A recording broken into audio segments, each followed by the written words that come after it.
Assalamualaikum warahmatullahi wabarakatuh. Pada kesempatan ini ingin saya berkongsi sebuah ayat sebagai tazkirah, peringatan kepada diri saya dan juga para penonton yang dirahmati Allah sekalian.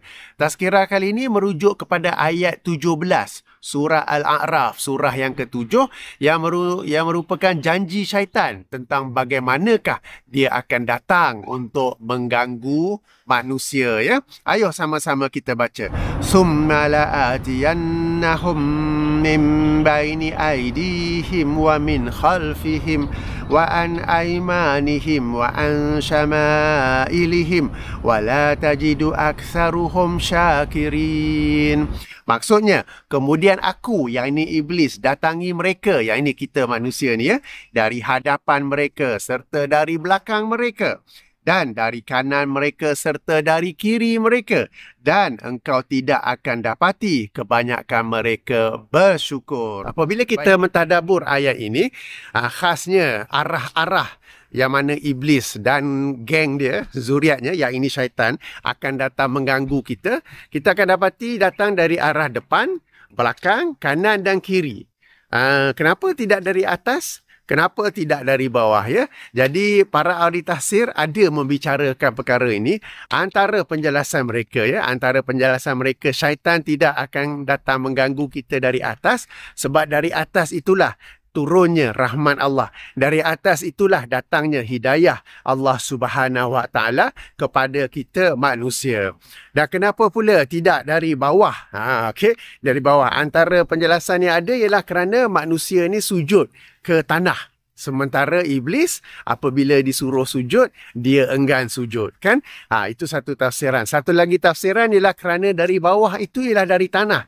Dan iblis ini kerana keangkuhannya, kerana kesombongannya, dan dia memandang rendah kepada tanah, jadi dia tak mahu datang mengganggu dari arah tanah. Okey, jadi ini antara tafsiran yang ada. Tapi poin penting di sini, pengajarannya ialah kita hendaklah waspada bahawa gangguan syaitan ini, iblis dan syaitan secara umum, datang dari pelbagai arah. Okey, depan, belakang, kiri, kanan, pelbagai arah. Namun ia tidak datang dari arah atas.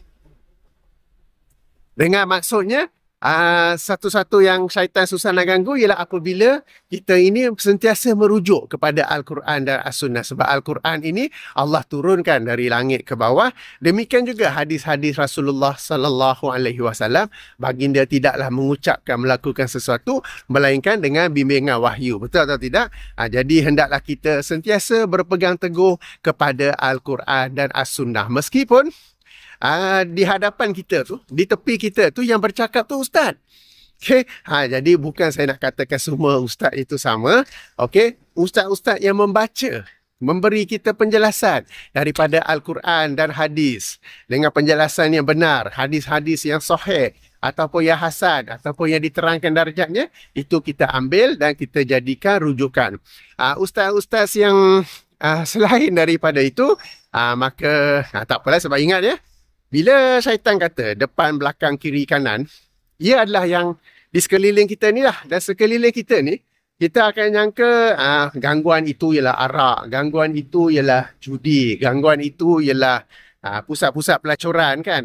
Tapi sebenarnya gangguan itu boleh juga datang dari bentuk orang-orang yang berpakaian agama. Tetapi orang inilah yang menceritakan perkara-perkara khurafat. Orang inilah yang menceritakan perkara-perkara yang berlainan daripada ajaran Islam yang tulen. Orang-orang inilah yang mencipta akidah dan ibadah yang baru. Jadi kita kena berhati-hati. Bukan semua, okey, bukan semua agamawan itu sama, tapi kita kena berhati-hati dan selalu semak apa yang agamawan itu cakap, sebab agamawan itu sama level dengan kita, boleh jadi depan, belakang, kiri, kanan. Hendaklah kita semak dan bandingkan dengan apa yang datang dari atas, yang ini Al-Quran dan As-Sunnah. Okey, yang dari bawah pula ialah meskipun macam saya kata tadi, manusia banyak bersujud ataupun syaitan tak nak ganggu dari bawah kerana bawah itu tanah dan syaitan ni angkuh. Tetapi salah satu pengajaran di sini ialah syaitan susah mengganggu orang yang merendah diri. Atau perasan tak dalam kata pepatah bahasa Inggeris disebut sebagai down to earth. Bila seseorang tu sentiasa merendah diri, down to earth, syaitan susah mengganggu. Apabila orang itu meninggikan dirinya, angkuh, sombong, ego, bila kita buat video untuk menerangkan kesalahannya, dia ambil tindakan mahkamah, dia ambil tindakan untuk copyright strike video tersebut. Bukan dia nak mengaku salah ke apa ke. Kan? Jadi orang-orang yang macam ni, dia susah.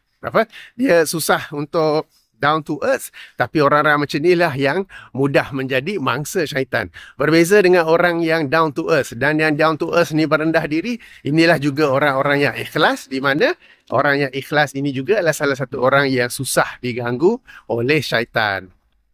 Jadi berdasarkan ayat ini, ayuh kita sentiasa merenung kenapa syaitan tidak mengganggu dari arah atas dan juga dari arah bawah. Tapi depan, belakang, kanan, kiri. Berarti di sekeliling kita ni syaitan akan mengganggu, tetapi atas tidak. Kenapa? Dari atas itulah turunnya Al-Quran. Dari atas itulah turunnya wahyu yang kemudiannya menjadi sunnah Rasulullah sallallahu alaihi wasallam, sunnah yang tasyri'iyah, bukan yang ghairu tasyri'iyah, tapi sunnah tasyri'iyah. Jadi hendaklah kita selalu mengambil yang dari atas itu.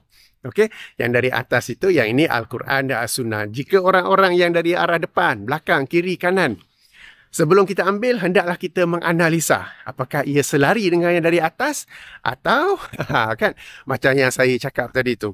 Memang berat nak kata, takkanlah ustaz-ustaz macam tu. Tapi sebagaimana yang telah saya buktikan dalam video-video react saya sebelum ini, kadang yang tak baik pula nak sebut kan. Tapi yang berpakaian agama itulah yang merosakkan agama. Yang berpakaian agama inilah yang mengajak kepada syirik, seperti berdoa kepada ahli kubur, berdoa pada pokok. Saya tengah jalan tempat banyak pokok ni.